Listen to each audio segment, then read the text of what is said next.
আশা করছি আপনারা সবাই খুব ভালো আছেন। কোপ্তা তো আমরা অনেক রকমের খেয়েছি, কিন্তু গরমের শুরুতে এই কচি এঁচোড়ের সম্পূর্ণ নিরামিষ কোপ্তা বানিয়ে যদি নেওয়া যায় তাহলে কেমন হয়। তাই আজ আমি শেয়ার করতে চলেছি এঁচোড়ের কোপ্তা কারি। এই নিরামিষ রেসিপিটি আপনারা যে কোনো পূজা অনুষ্ঠানে বা নিরামিষ দিনে বানিয়ে সবাইকে পরিবেশন করতে পারেন। আমি খুবই সামান্য উপকরণে বানিয়ে আপনাদের কাছে শেয়ার করব। সম্পূর্ণ ভিডিওটি তার জন্য প্রথম থেকে শেষ পর্যন্ত দেখতে হবে। আমার চ্যানেলে নতুন বন্ধুদের কাছে অনুরোধ আমার চ্যানেলটিকে সাবস্ক্রাইব করার জন্য, আর ফেসবুক বন্ধুদের কাছে অনুরোধ পেজটিকে ফলো করার জন্য। চলুন দেখে নেওয়া যাক রেসিপিটি। কোপ্তা বানানোর জন্য আমি একটু ছোট সাইজের এঁচড় নিয়েছি। আলু আর এঁচড় এইভাবে ছোট ছোট করে কেটে নিয়েছি। এঁচড় আর আলু সেদ্ধ করার জন্য আমি কড়ার মধ্যে জল নিয়ে নিয়েছিলাম। জলটা ফুটেও গেছে। সমস্ত এঁচড় আর আলু এই কড়ার মধ্যে দিয়ে দিলাম। এখন আমি ওপর থেকে নুন আর অল্প একটু তেল দিয়ে দেব। তেলটা দেওয়ার কারণ এঁচড়ের আঠাটা কড়ার গায়ে লেগে যাবে না। এবার আমি চাপা দিয়ে 10 থেকে 15 মিনিট সেদ্ধ করে। এখন আমি একটা হামাল দিস্তি নিয়ে নিয়েছি। এর মধ্যে 3-4টে কাঁচা লঙ্কা আর 1 ইঞ্চি আদা হামাল দিস্তিতে করে থেঁতো করে নেব।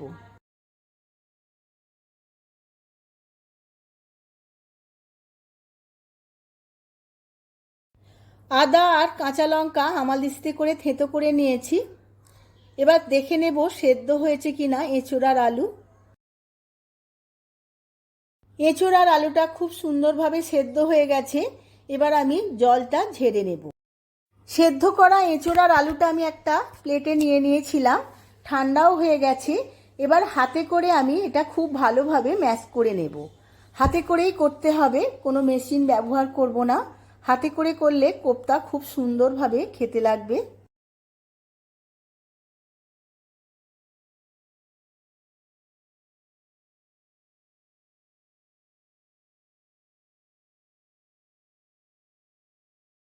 আলু আর এঁচড় খুব ভালোভাবে ম্যাশ করা হয়ে গেছে। এবার দিয়ে দেব আদা আর কাঁচা লঙ্কা পেষা।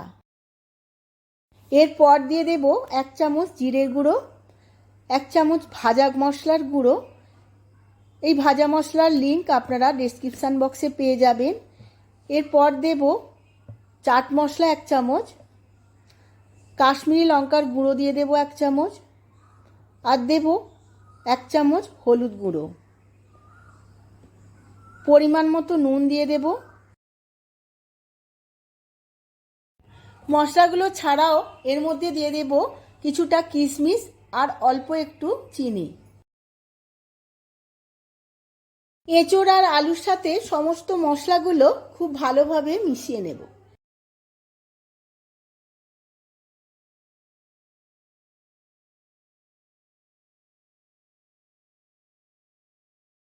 সমস্ত কিছু খুব ভালোভাবে মিশিয়ে নিয়েছি। বাইন্ডিংয়ের জন্য দিয়ে দেব 2 চামচ ময়দা আর দেব 1 চামচের মতো বেসন। এঁচোড় আর আলুর পুরটার সাথে ময়দা আর বেসন খুব ভালোভাবে মেখে নেব। এইভাবে যদি আপনারা কোপ্তা বানান, কোপ্তা ভাজার পরেও খুব সুন্দরভাবে টাইট হয়ে থাকবে, ভেঙে যাবে না। এইভাবে কোপ্তা বানালে খুব ভালো খেতেও হবে।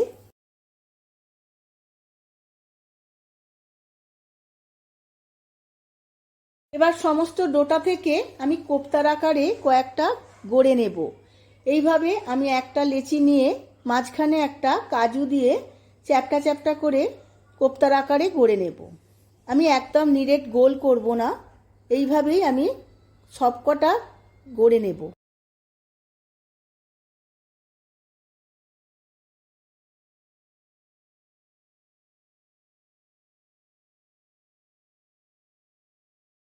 আমার সমস্ত কোপ্তাগুলো গড়া হয়ে গেছে।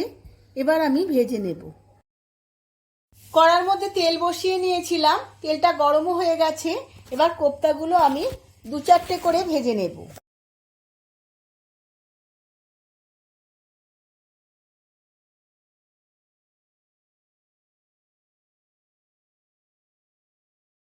কোপ্তাগুলো আমার লাল লাল করে ভাজা হয়ে গেছে। এবার তুলে নেব।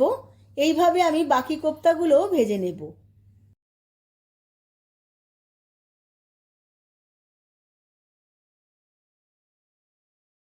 সমস্ত কোপ্তাগুলো আমার ভাজা হয়ে গেছে। এবার আমি গ্রেভিটা বানিয়ে নেব। আবারও আমি কড়ার মধ্যে তেল নিয়ে নিয়েছিলাম, তেলটা গরম হয়ে গেছে। এবার আমি কেটে রাখা আলুগুলো ভেজে নেব। আলুগুলো রাঙা রাঙা করে ভাজা হয়ে গেছে, এবার তুলে নেব।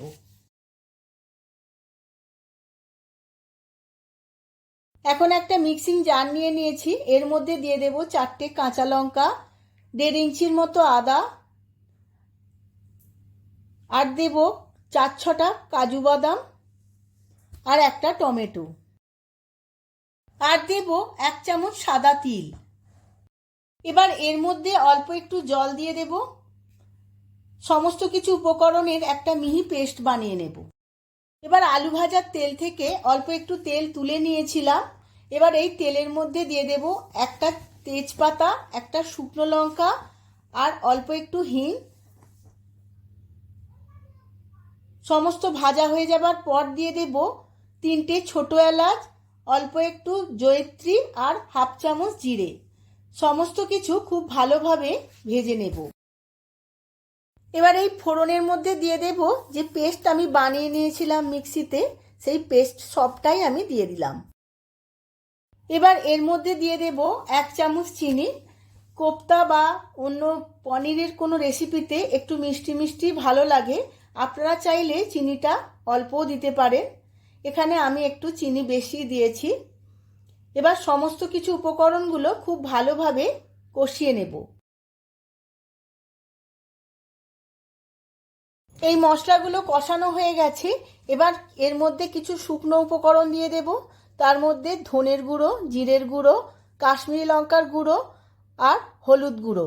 সমস্ত মশলাগুলোই আমি 1 চামচ করে দিয়ে দিয়েছি। এবার এই সমস্ত মশলার সাথে আবারও একবার ভালোভাবে কষিয়ে নেব। এবার আমি এর মধ্যে দিয়ে দেব ভাজা আলুগুলো। ভাজা আলুগুলো দিয়ে আমি আরও 1 মিনিট ভালোভাবে কষিয়ে নেব। আলুর সঙ্গে মশলাটা কষাতে কষাতে দিয়ে দেব অল্প একটু টক দই। টক দইটা দেওয়ার পর গ্যাসের ফ্লেমটা লোতে রাখতে হবে। টক দই দিয়েও আমি 1 মিনিট ভালোভাবে কষাবো। এই সময় গ্যাসের ফ্লেমটা লোতে না রাখলে টক দইটা ফেটে যেতে পারে। সমস্ত উপকরণগুলো আবারও 2 মিনিট খুব ভালোভাবে কষিয়ে নিতে হবে।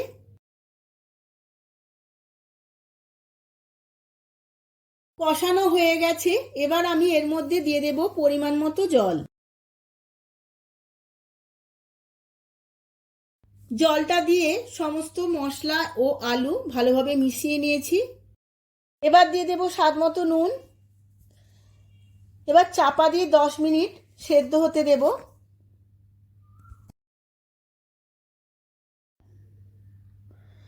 আলুটা দেখে নেব সেদ্ধ হয়ে গেছে কিনা।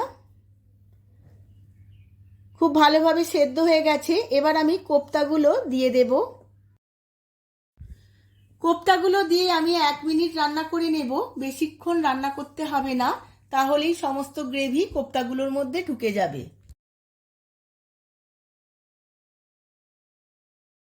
1 মিনিট রান্না করে নেওয়ার পর গ্রেভিটা অনেকটাই কোপ্তাগুলোর মধ্যে ঢুকে গেছে। এবার এর মধ্যে দিয়ে দেব 1 চামচ গরম মশলার গুঁড়ো, আর দেব 1 চামচ ঘি।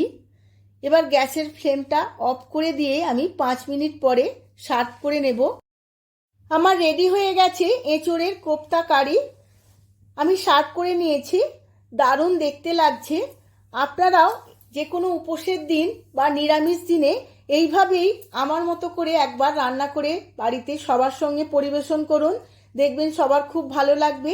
ভিডিওটা যদি ভালো লেগে থাকে ভিডিওটিতে প্রচুর লাইক, শেয়ার, কমেন্ট করবেন।